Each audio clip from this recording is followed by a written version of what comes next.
Welcome to the 10th anniversary of the Dreams of Consciousness podcast, where we're celebrating with a very special guest. If you'd be so kind, would you mind introducing yourself? Hey, what's up?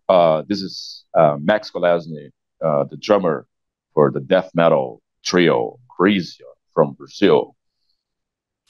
And Max, how would you describe the music of Krisiun besides death metal? Savage, brutal, fast, 100% pure metal. Would you say Krisiun is for the fans of the true brutal death metal? Say again? Would you say that Krisiun is for the fans of the true brutal death metal?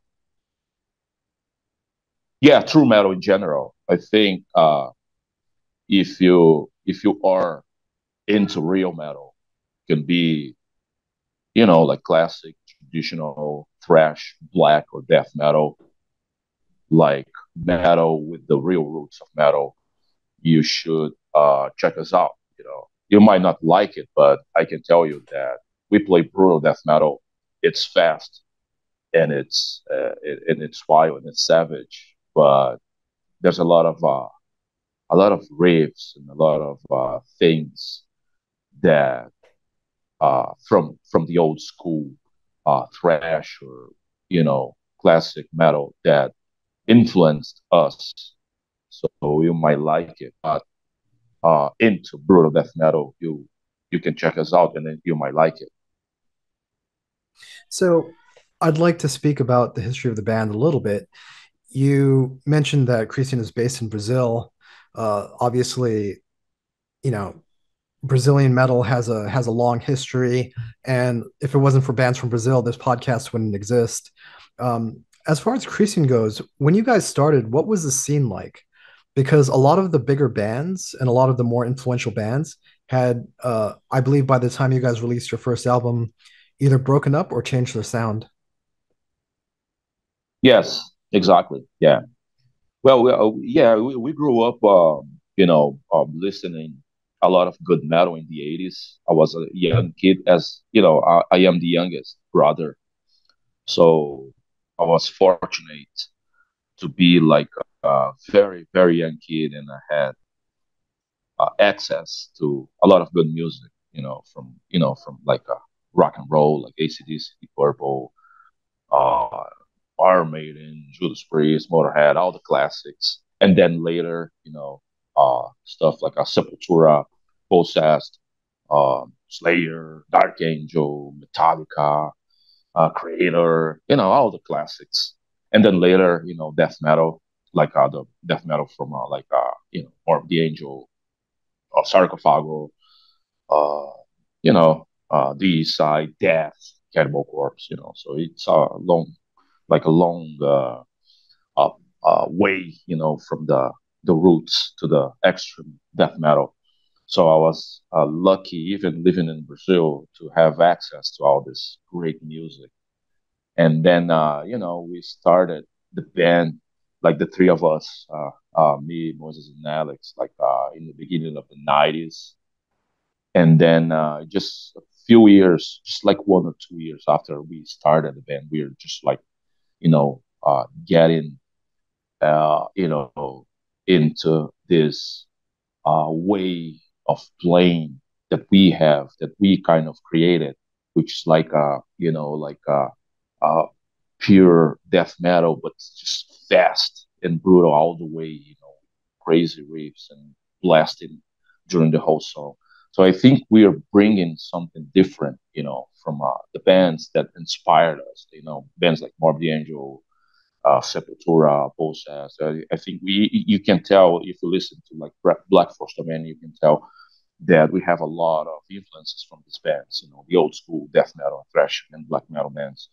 But we're trying to do something different. We're like, let's be more brutal. Let's just play fast all the way, and let's play the most brutal music we can.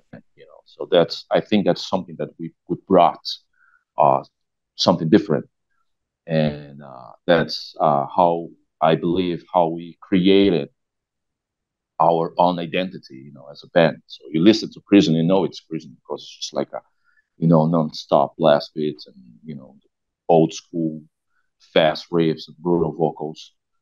And and actually, one thing that inspired us, as you said, as you mentioned it before, a lot of the bands that we loved uh, from the 80s or in the 90s, they were changing their sound drastically. A lot of bands were like slowing down a lot, changing their style, because metal was kind of going down. I mean, metal in the mainstream is going down because a lot of the media was just like bringing a lot of this the grunge music, and now all these these bands like Fate No More, Red Hot Chili Peppers. They were like such big thing, and all those bands are like uh, looking for inspiration to fit the trend, the bands like metal bands, thrash metal bands, and the new metal too. A lot of the new metal bullshit was happening back in the 90s. So a lot of bands, more like 99% of the classic metal bands were changing their music just to trying to fit the trend at the moment. And we are like very angry with this shit. That's why we're like going against. We're going the opposite way, the opposite path of playing real brutal music. To go against all this trendy shit that happened in the 90s. But luckily, as I used to say, that the real death metal saved metal in the 90s, because all the bands are the thrash metal bands, heavy metal, they were just like following whatever the trend was. And death metal was strong than ever. Bands like the D Side, Morbid Angel, Cannibal Corpse, all those Immolation, uh, and many, many, many death metal bands is just like getting stronger and putting out very brutal, extreme, and real metal music. So I think us just like the more underground bands were doing something real back in the 90s. And now we see like a lot of the bands that, the older bands from the 80s, whatever, that changed their music drastically in the 90s. Now they are back playing, kind of, more aggressive music, which is cool. Now, for you as a drummer, was there a reason why you wanted to stick with this older style of death metal, this original style of death metal that was more blast beat based? Oh yeah, man. I mean, I always, I always wanted to have my kind of my own style of playing, something that I would play. You would hear my way of playing blast beats or fuse or whatever, and you can tell. I think that's the guy from prison. To me, it's very important to have your own identity. And I'm a speed freak. I love the fast music. I love aggressive music. So that's why I had this. We had this idea of playing like this, and that became the Krisiun style of playing death metal. And we're still doing nowadays. I'm almost 50 years old, and I think I'm playing faster nowadays than I was playing back in the 90s. When you first started playing drums, who were the guys that you gravitated towards? Who were the guys who influenced your style? Well, it's kind of I started when I was trying to learn how to play drums.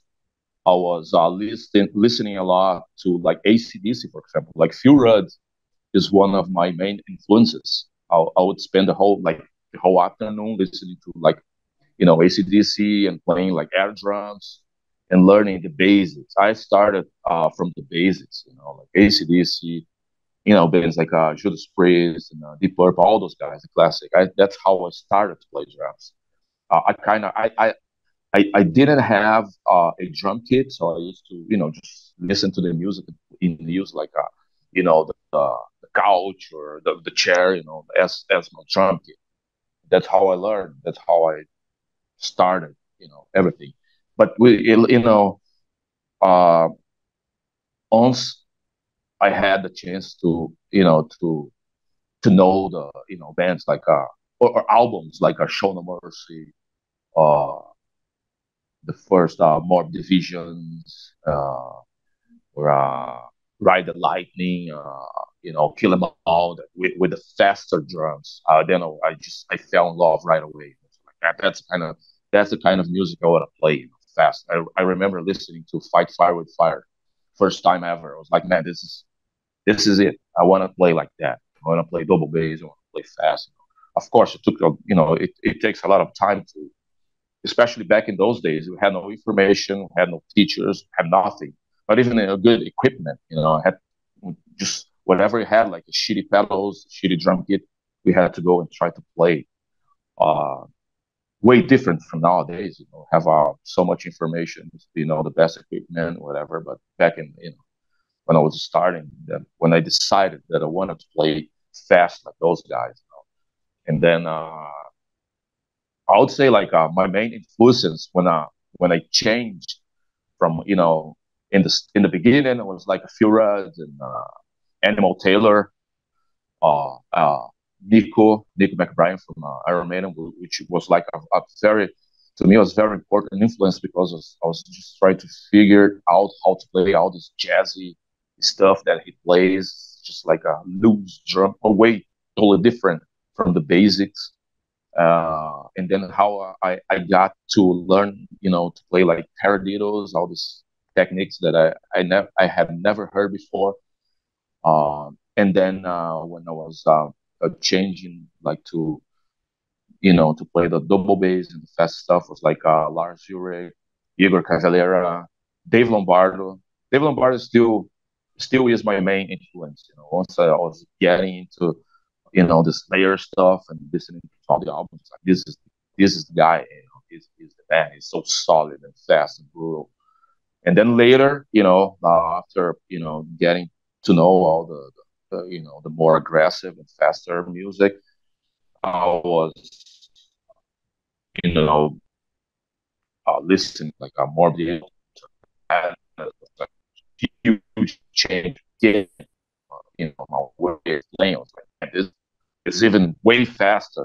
Like Peter Naval was also one of my main influences. Still is, all those old guys. So I would say like uh, like having influences from so many drummers, along the way. But I can tell, like, first I was like a Phil Rudd, and then Nick McBride, then Animal Taylor, and then Lars Ulrich, and then Igor Cavalera, and then Dave Lombardo, and then Pete Sandoval. Those I would say like are the main points.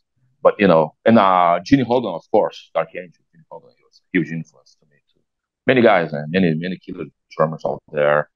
That's the thing, back in the especially back in the 80s, in the 90s and 80s, you could tell who the drummer was. You could tell. I would listen to like a new track from Dark Angel. I could say, that's Ginny Hogan playing because uh, the way and the personality and the way the bands used to record was more like a live.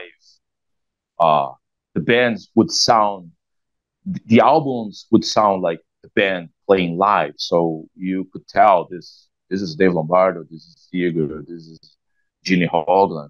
Way different from nowadays that you listen. I listen like many CDs nowadays, and the drums most of the times, like many bands I get CDs from, it's just like the drums sound so perfect, so fast, so tight because nowadays you can use a lot of tricks in the studio, and then basically a lot of bands, a lot of drummers, they sound the same. Just like it's just like this perfect line of you listen, it sounds like a drum machine. It's so fast, so tight, and there's no dynamic. So a lot of drummers, unfortunately, in the albums, they sound very similar. It's different from the way bands used to record back in the 90s and the 80s. That's why people asked us, like, you guys still keep this old school style for recording because we don't use click track. We kind of keep the natural uh, uh, fluctuation or the natural flow when we record, just to make sure we're gonna sound similar to how we sound in a live show. So that's why we listen to the album and you can tell. I think that's Krisiun, because we don't go and go crazy with these new tools and new technology that can make you sound perfect.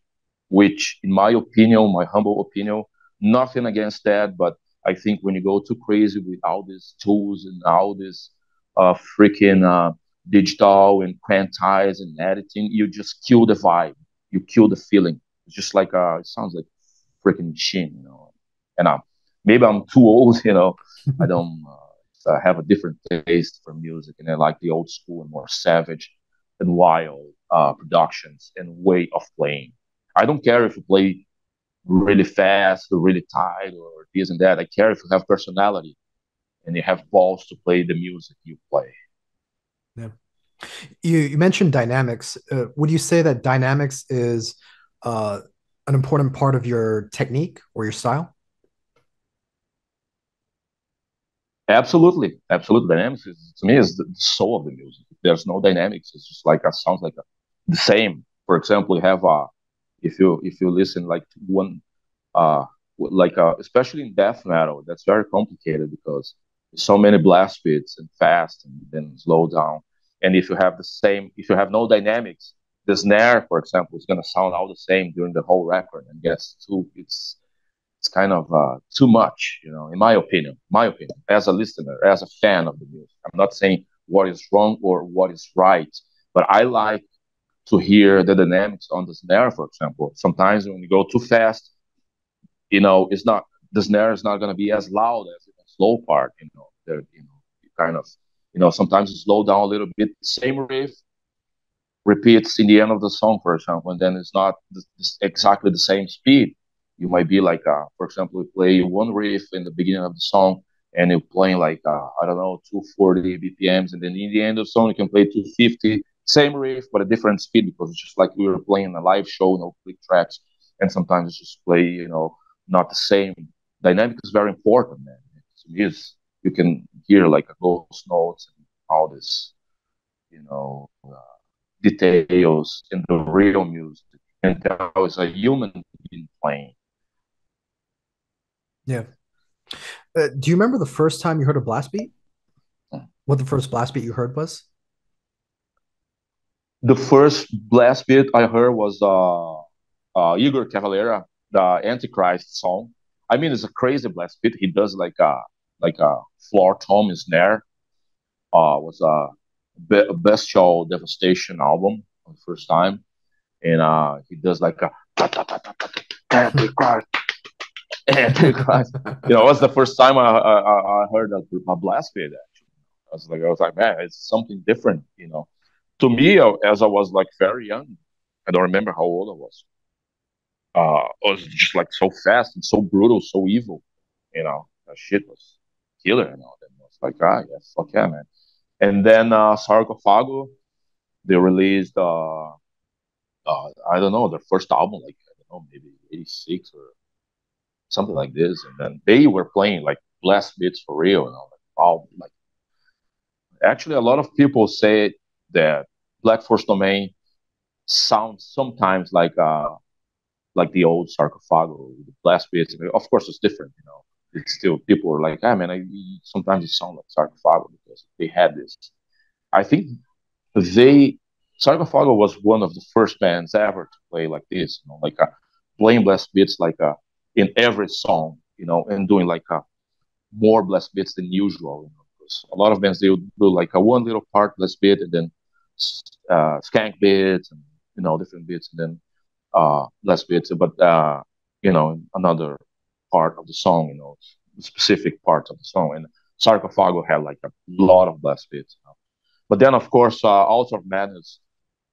I think that's like Pizza Naval, and Napalm Death too. Napalm Death. Before listening to Altar of Madness, was listening to Napalm Death, and that shit sounded amazing and brutal and fast and killer. It was so fucking brutal.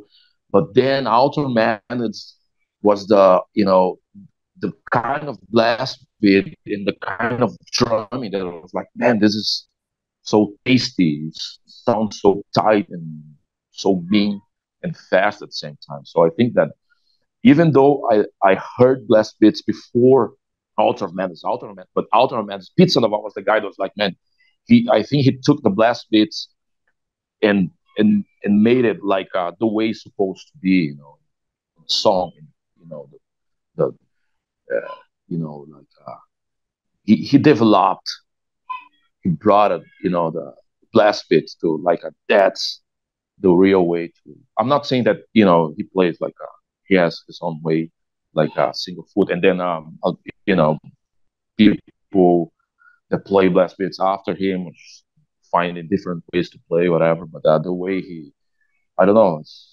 that's the moment that I was like, man, this is awesome, and I want to play something like this. That's awesome. So, around the time that Krisiun released the first album, and maybe a little bit afterwards, there was an explosion of new death metal bands coming out of Brazil. Bands like Mental Horror, Rebellion, Abhorrence. Were you aware that there was Yeah, this scene happening, yeah, this scene growing in Brazil?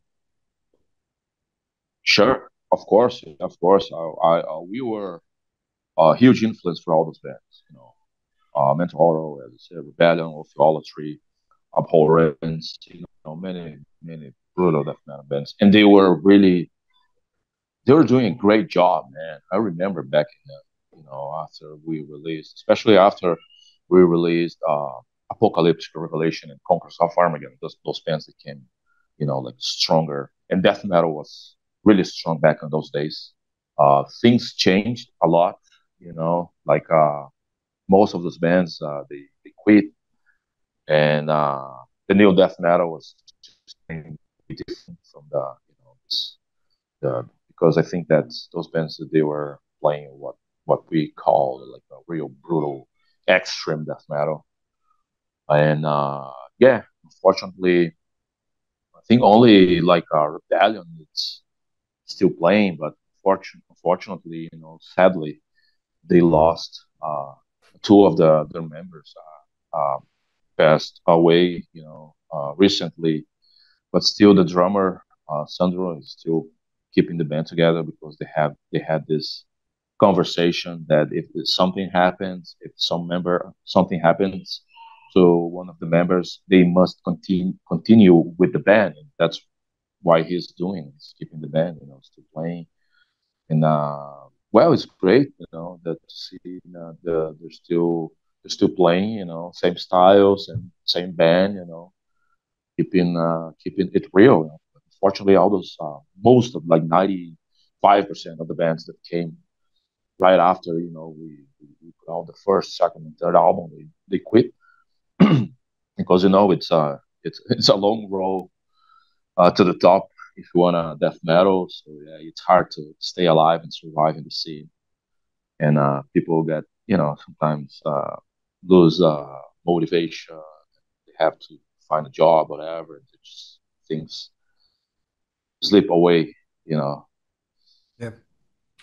Uh, so not just in Brazil, but there was an explosion of bands happening worldwide. Around the time that you guys released Apocalyptic Revelation, Hate Eternal also came out. There were a bunch of Yeah, bands yeah, coming out yeah, of yeah, yeah, Poland. yeah, When did you yeah. realize that death metal was coming back?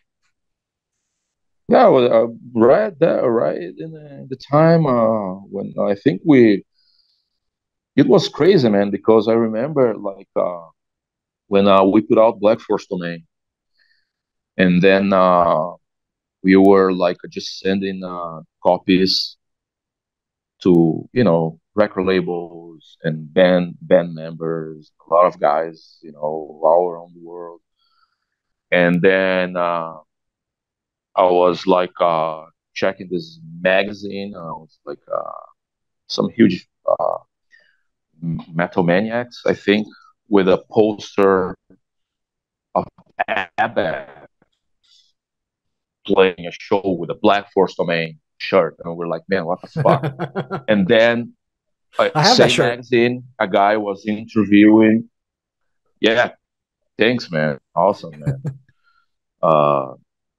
Uh, and I remember that a guy, there was an interview with Trey from RB Angel right after Black Force Domain, and the guy was asking him to, what is your favorite albums now?